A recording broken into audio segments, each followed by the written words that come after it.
This time on Marooned. There's a buffalo. I'm in the heart of Africa. That is terrifying. I'm battling to survive. Alongside the world's biggest... Standing up and facing me. ...and deadliest game. I'm surrounded by hippos. I'm Ed Stafford. I've walked the length of the Amazon and survived on a desert island with only a camera to film my adventure. Now, I've set myself a new challenge to prove I can make it in some of the world's toughest environments. Oh my God. Using only what I find around me. Already had a kidney and a bit of liver. I'll be left completely alone for 10 days with nothing. Words cannot describe how I feel right now. No film crew, no food, no water. The sun is directly overhead, it's boiling hot. Not even a knife. Right, come on, Ed, get a move on. This time, it's about more than survival. I want to see if I can thrive. Yes! Anywhere.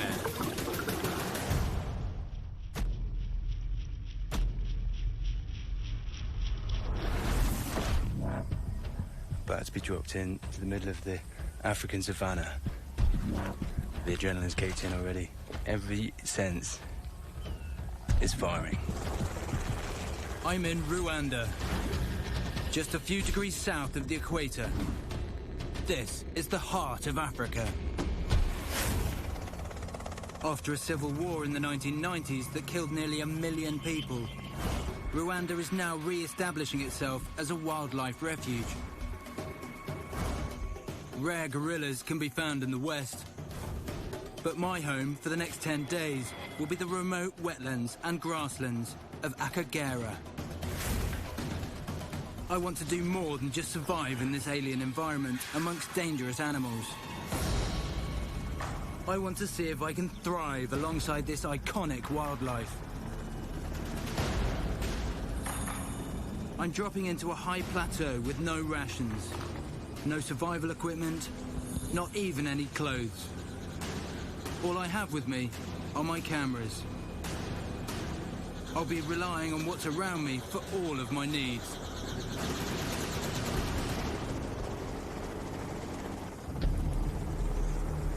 Wow, look where I am. I'm up at about 2,000 meters. The sun already is hot. Here, near the equator, the African midday sun can reach 30 degrees Celsius. And with every 1,000 meters of altitude, the sun's intensity increases by up to 10%. Clearly, immediately, survival priorities. It's Africa. Heat is a big one. Getting out of the sun, but also predominantly water. I can already see water, but those lakes are miles away. The nearest lake is 7 kilometers away, and 2 steep hills lie in my path. Walking that distance barefoot in the midday sun without water would be crazy. But maybe there's another option. This whole place is crisscrossed with animal paths, which leads me to think that there could be a source of water up here. Looks a little bit like zebra scat. This really is Africa, isn't it? Everything is out there. There's something else. Although dehydration and heat stroke remain my most immediate threat, the Rwandan savannah is home to hippos, elephants, and up here in the highlands, African buffalo. Known as the Widowmaker, these mountains of muscle gore and kill over 200 people a year. As we came over, I could see buffalo in that direction. Quite a big herd of buffalo. Their senses tell me there'll be a source of water up here. I've got to be so careful, because these tree areas where there's long grasses, where buffaloes could easily be escaping from the midday sun. And if I stumble upon them in the long grass, that's when they're dangerous. I'm right to be cautious. They can't be far away. You can see where the buffalo have been sleeping. Big flat areas of grass where animal tracks converge. That's often where you find a source of water. Walking towards something that is potentially so dangerous. Just having to keep my eyes so peeled. That's a watering hole. That is a watering hole. That is what I was hoping I would find.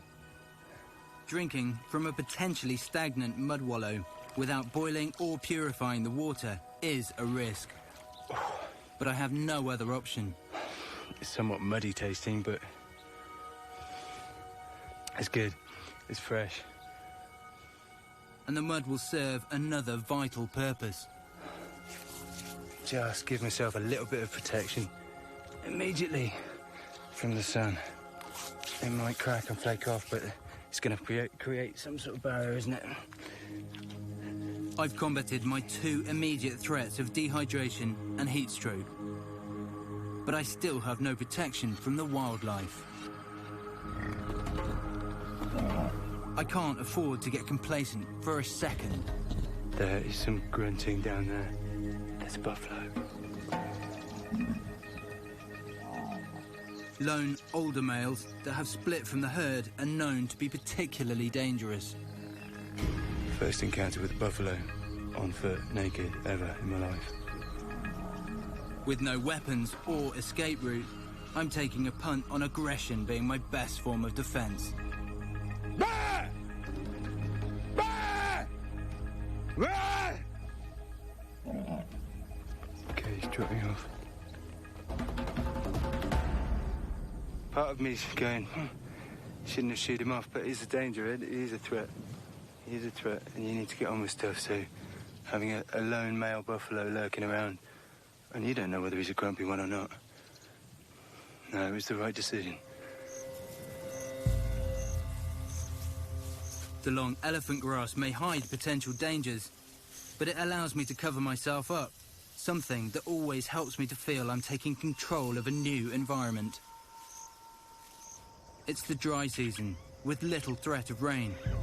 I don't need to build a shelter, but I still need protection.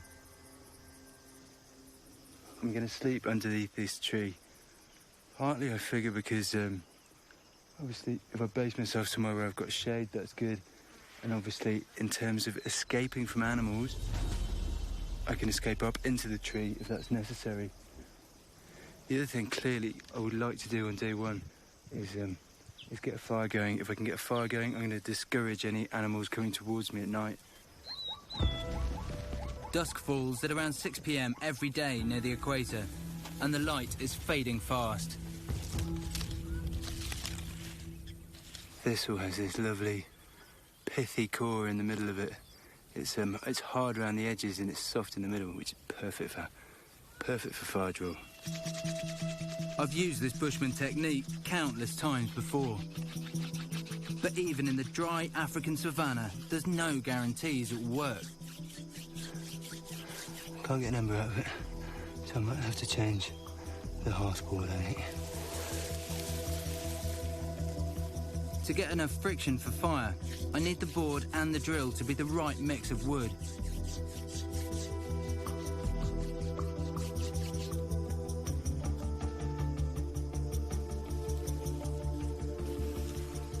Got an ember. I've got an ember.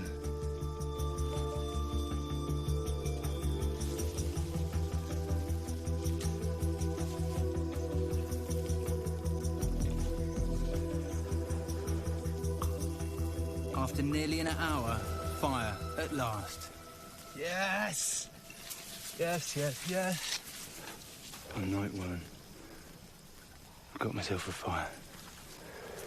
And relax. Not too much, obviously, because I'm in Africa. Now, I have to ready myself for my first night alongside some of Africa's deadliest game. This is certainly an environment where I feel exposed.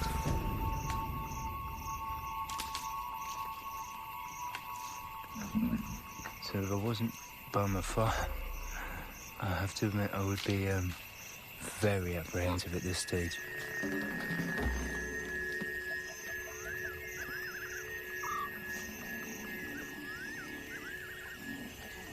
Most definitely buffalo up there. I need to be extraordinarily careful.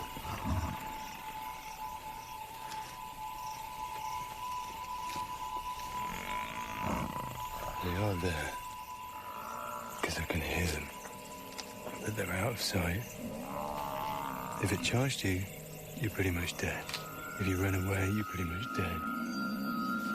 The local bushman guy said to me, if a buffalo ever does charge you and you're nowhere near a tree, lie down on the floor, because it will trample you and it will break a few bones, but at least there's a possibility you'll live.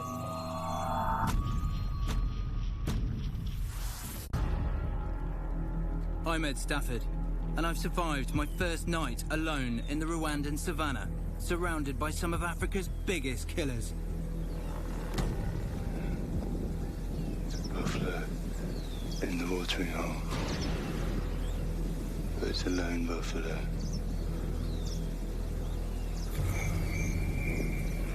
Come on, wait a bit to go for my morning drink.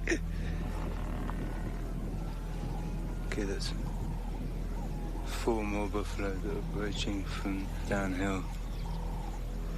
It's probably the same herd as was here last night. Another buffalo out there.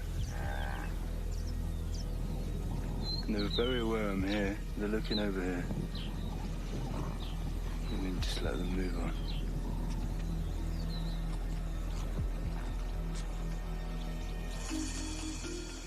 I want to find a way to survive up here in the high savannah, in harmony with the wildlife. But when it comes to the watering hole, I'm learning my place in the pecking order.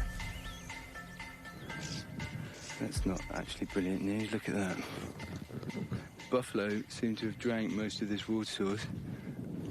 That's nothing more than a very thin puddle now. Robbed of water, my survival priority must now be to find a new supply fast. And some neighbours further up the hill might give me a lead. There's some warthogs. They didn't come down to this pool to drink. There could be something else up there. I need to go up there and explore and see whether there's another water source, maybe. I need to be very careful. Very careful now.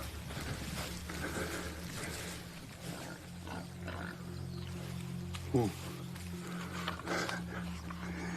This is what they've been looking for.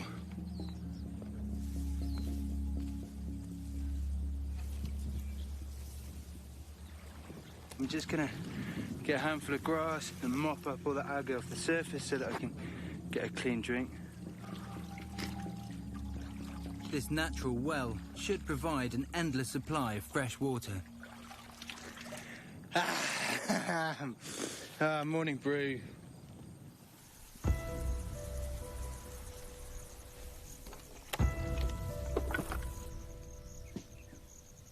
If I'm to live long-term up here in the Highlands and perform more than the most basic tasks, I'll need a reliable source of vitamins, carbohydrates and protein for a balanced diet. Food is next on the agenda. At the moment, I'm running on the energy of the food that I ate before I came in. That's going to run out very soon. Ultimately, I plan to set traps. But for now, I'm going to gather and forage what I can. A shard of this giraffe bone will make an ideal digging tool. Yes! That is going to be perfect. Just to hack away at this hard ground. I've sought advice from the local bushmen on what I might find up here. Found what I'm looking for. This very inconspicuous little plant here. It has very tuberous roots. By tubers I mean they're like sort of potatoes.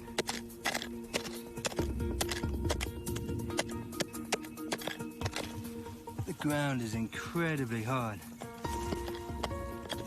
The idea is that I literally have to follow the stem of the plant down until I get to the little tube at the bottom.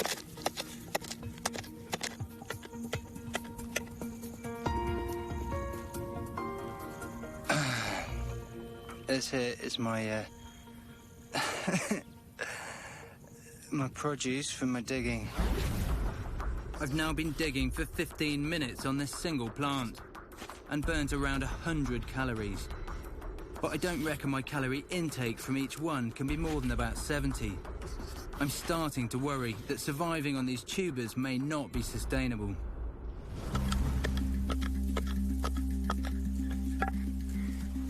Yes, number 2. It is labour intensive. This ground is so hard. That's lunch, isn't it? That is now lunch.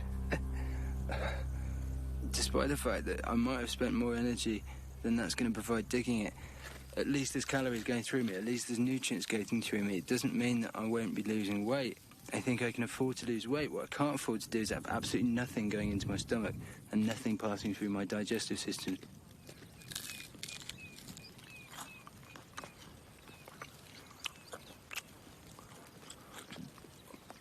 One side slightly burnt. Oh, but that is good. That's like a real starchy potato.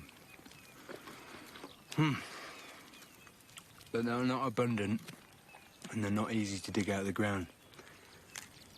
And it's just making me think how long I should stay up here in this high savanna.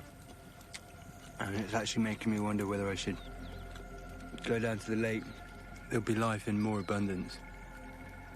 It just feels a little bit exposed up here. It's cold at night, and there's not much to eat. My mind's made up. If I'm going to live here in the long term, I need to tap into the more abundant food supply down by the lake. But I'll be trekking barefoot in the burning African sun and running on empty, with new dangers all around. It's day 3, and I'm up early to make good headway to the lake before the heat of the day kicks in. I need to protect myself from heat stroke and dehydration, but I have no way to carry water. I'm going to have to glug down as much as water as possible and then go at a fair pace, really, because I don't want to be too long out in the savannah without any water.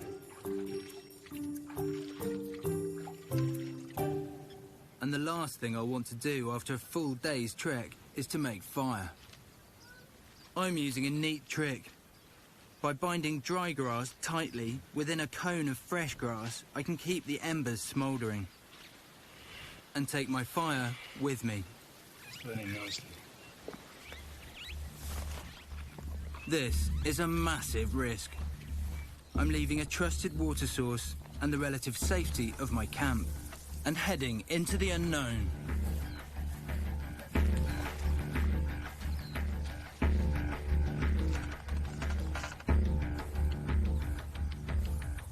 It's not just buffalo in the long grass.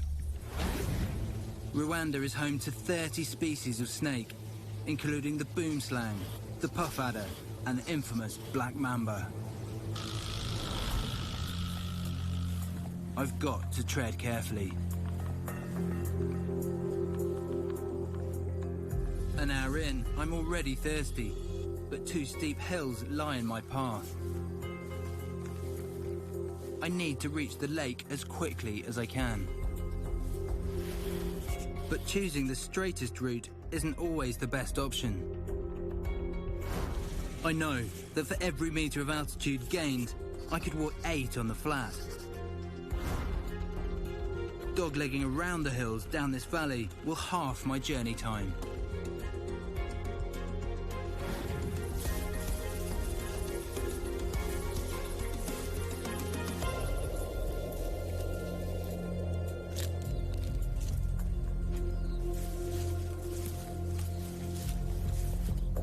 After 6 grueling hours, I'm descending to the lakeside.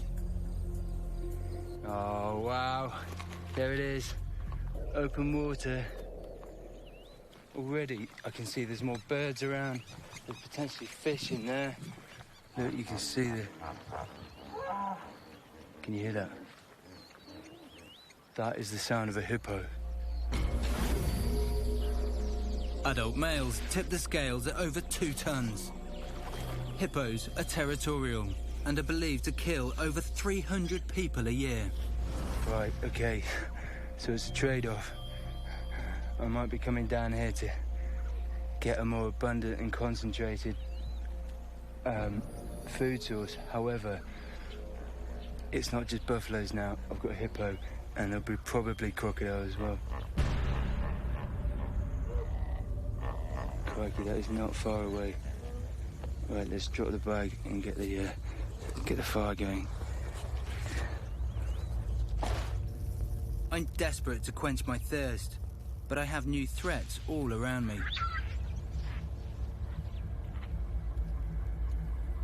Fire is still my only protection. At least I can light one quickly.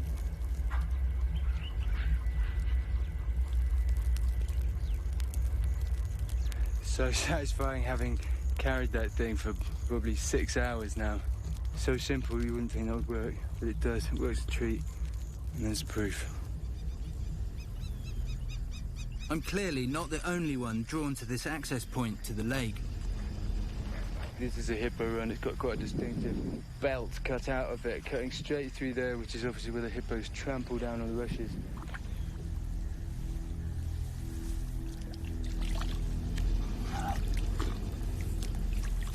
Oh, that tastes amazing.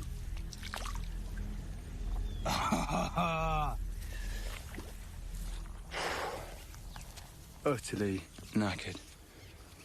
Already, I'm reaping the rewards of the move. Here we go. Is that edible? Oh my God, that's edible.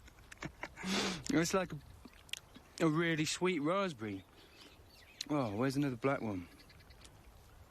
These berries are vital sources of vitamins, carbohydrates, and sugars.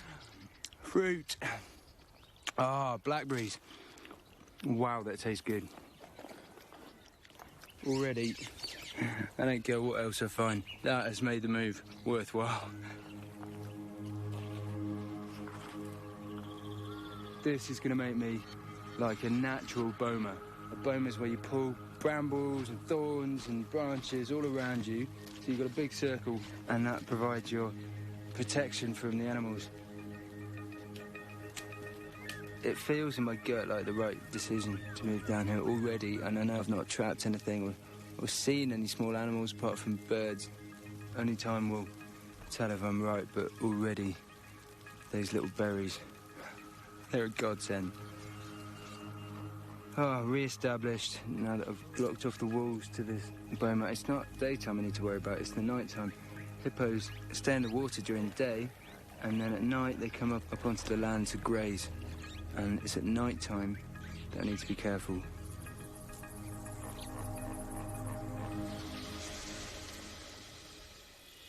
Hippos can graze up to 10 kilometers inland after dark. My worst fear is getting trampled in my sleep.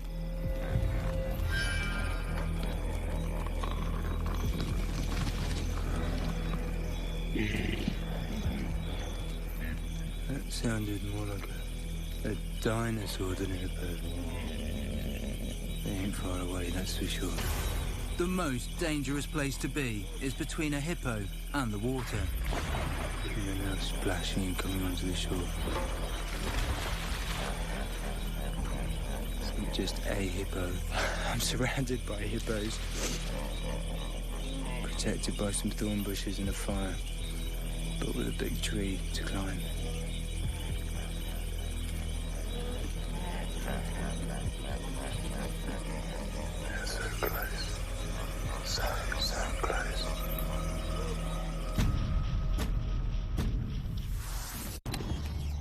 I'm Ed Stafford. I'm 4 days into my bid to survive in the Rwandan savannah. So far, I've struggled to find enough food, and I've been living more in fear of the wildlife than in harmony with it. now it felt busy and noisy and uncomfortable and My body's getting enough energy from my fat reserves, but soon it's going to start breaking down my muscles. I need to find out what my new surroundings here by the lake have to offer.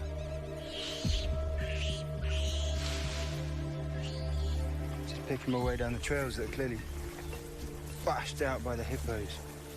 Behind me, you've just got these huge runs. I've got to keep my wits about me.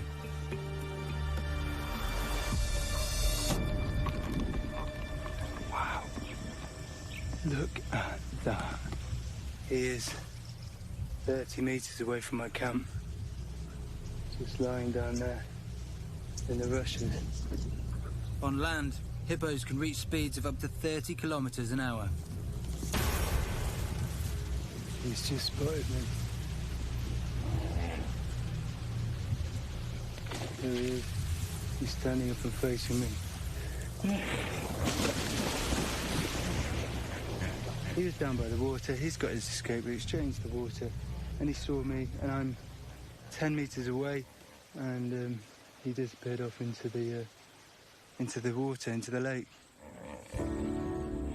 It's a close encounter, but I'm beginning to feel more at ease with my night tormentors. I don't feel there's any threat from these animals at all. It's more just sort of wonder and awe. I want to prove that I can thrive alongside Africa's wildlife, and I'm only going to do that if I can track down a reliable source of food. That is an amazing find. Prickly pear. And look how abundant they are. That is just ridiculous.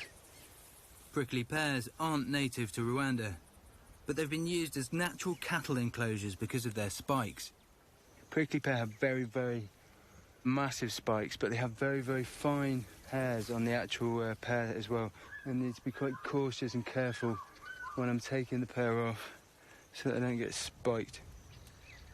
Talk about well defended. This place is Fort Knox of thorns and spines.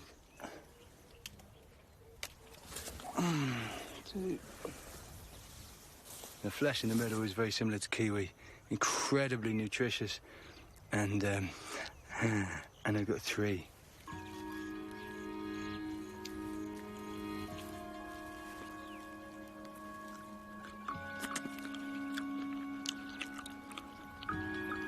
That is quite superb. By coming down here, I've opened up a whole larder of food. You know, berries, prickly pears.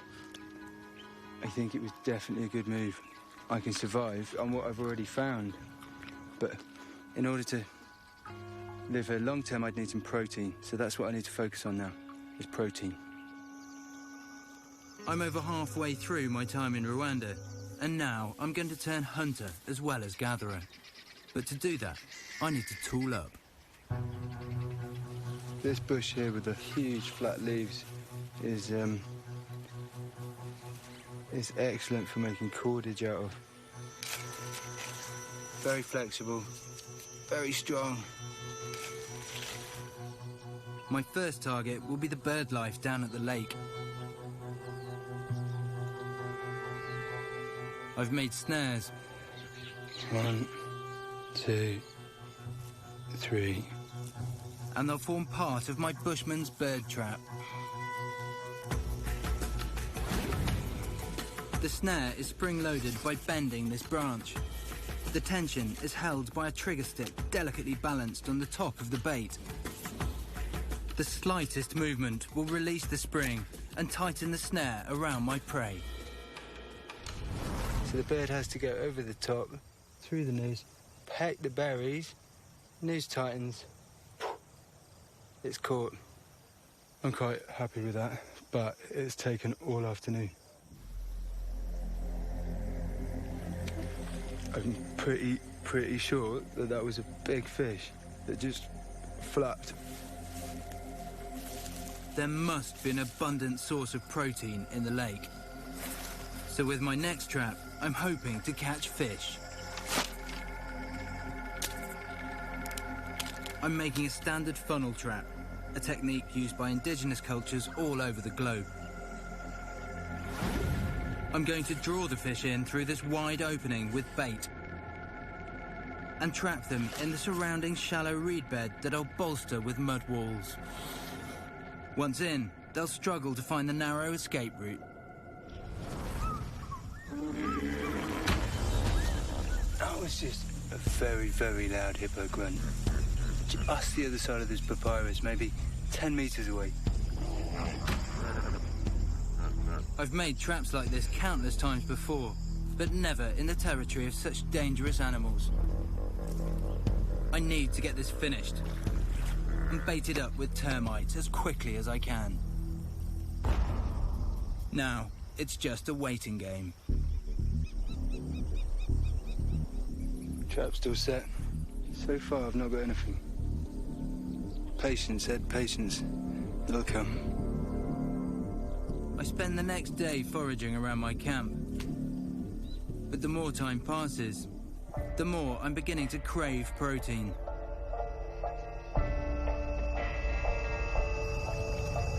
And my traps just aren't paying off. Nothing. Nothing again.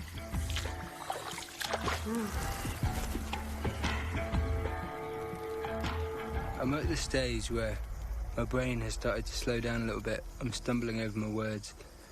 I'm having to really think what the words are for certain things. There's a distinct lack of variety of nutrients, and I think, you know, I've had no fats going, and I think your brain needs fats, and my muscles need protein in order to function. And and I'm slightly starting not to function. I can feel it. Getting out and exploring, I think that'll be beneficial. Psychologically, I think it's important to explore what's around you, and it'll give me, obviously, more options to see stuff that I haven't seen before. I think it's time to do that. I really do.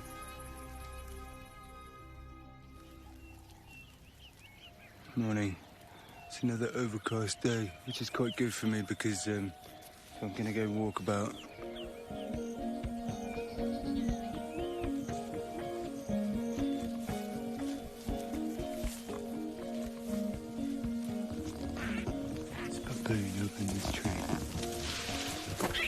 Baboons have powerful jaws and can be aggressive. Startling them from their sleep up in the trees isn't normally a good idea. Incredibly timid. Just over there in the long grass. I'm barely 2 kilometers away from camp, but it feels like the baboons have led me to a whole new world. That is unbelievable. I've just spilled into an area where I can see buffalo, zebra, antelope. That buffalo definitely knows that I'm here. I'm not sure I massively want to go too much closer than this to it. I'm vulnerable, but everywhere I turn here, I'm treated to a visual feast of African wildlife. It's amazing to be so close to these animals. This is the sight you imagine, isn't it, when you come to Africa?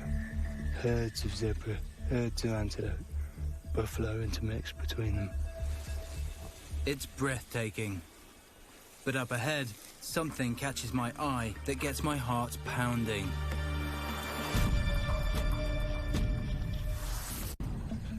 I'm Ed Stafford, and in a bid to coexist with Rwanda's wildlife, I found myself on an extraordinary safari.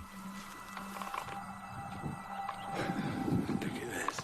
I can't quite believe that I'm actually stumbling across fresh elephant poo. I'm sharing my habitat with elephants. And look, you can see this huge trampled area. This is still wet from an elephant chewing on it. It's been dribbled on.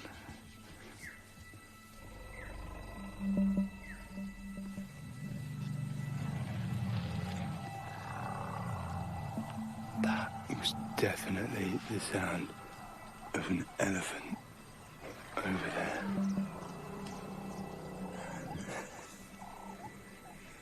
If there's elephant around here, I need to be super vigilant. A bull elephant can weigh over 6 tons. In the wild, they're prone to charging if spooked.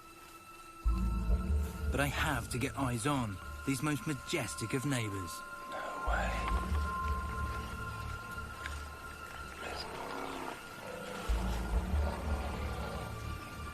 I've never seen that before. I want to get closer, but I've got to be really careful. They've not got good eyesight. So I'm creeping through the grass.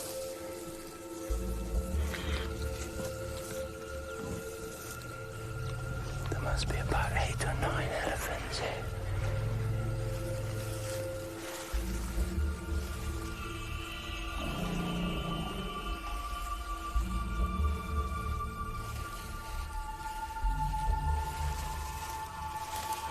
I'm just not going to go any closer than this tree.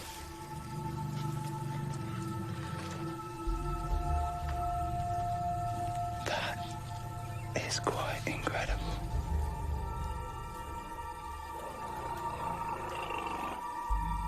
Nine elephant. That one was raising its trunk and turning towards me. That means she's caught wind of me. If she puts her ears out, she'll charge, and she could cover the ground between us in seconds.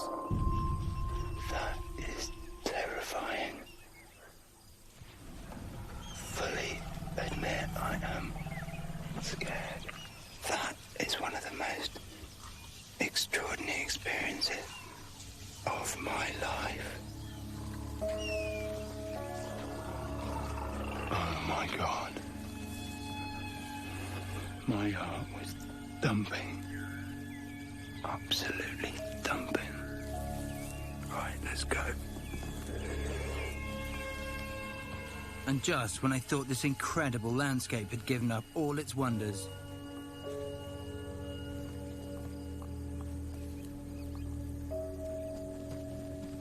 oh my God, there's a giraffe.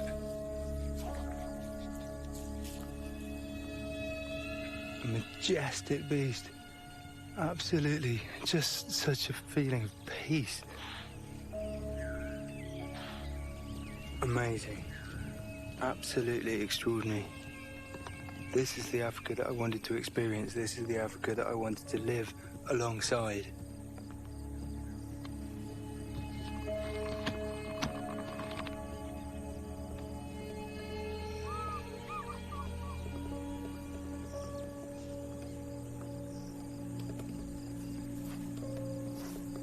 The feeling of sharing this environment with them, of living off the land, amongst animals as big and as beautiful and as majestic as these giraffes. That takes my breath away.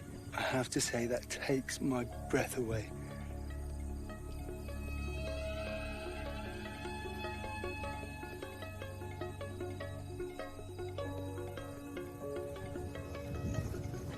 What a day, what an amazing day.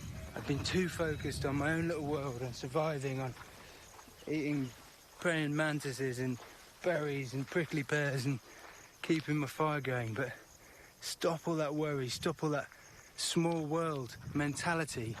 Go out there and explore, and what benefit? but if one thing is going to bring me back down to earth as I reach my camp, it's checking my traps.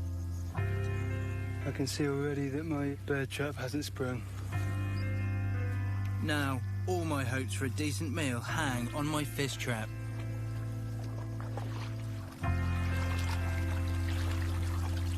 Something in there.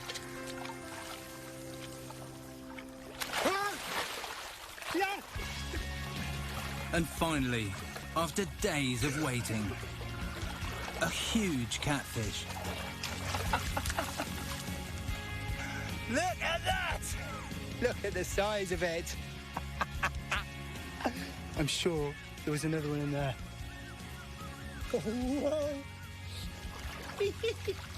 They're huge. I knew they were there. I just knew they were there. The fish trap works. A brace of catfish. Fish for supper. Fish for supper. They must weigh at least 2 kilograms each. After a diet of fruit and berries, it's going to be quite some protein fix. I've just been sitting here thinking, I can't eat those 2 fish in one sitting. No way. So I'm going to make a little smoking rack and kipper one of the catfish to make catfish jerky. Could life actually get better at this point in time? Now my traps are paying off. At last, I've proven that I can sustain myself here long term.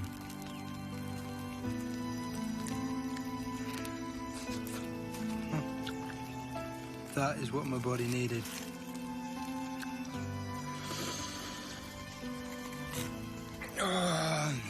For me, this marks success.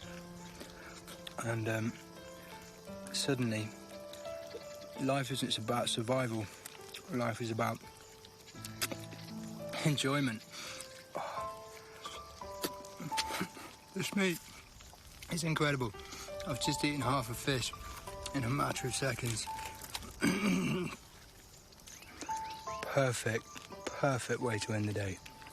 And what a day.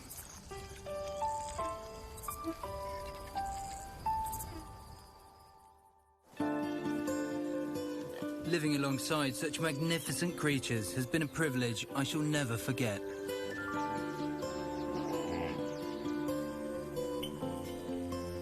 Some of these experiences I've come into and it's all gone my way. I've been able to thrive almost as soon as I've got a fire lit.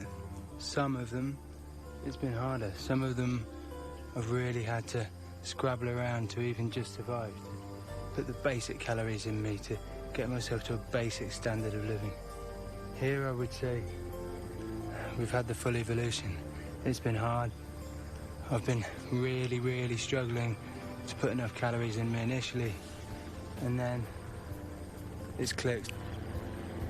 And one thing has led to another, and I've had fish, and I've been able to cure it, and I've seen the most incredible wildlife. I could live here long term. I could survive. But I am so looking forward to some nice food, a hot bath, and going home.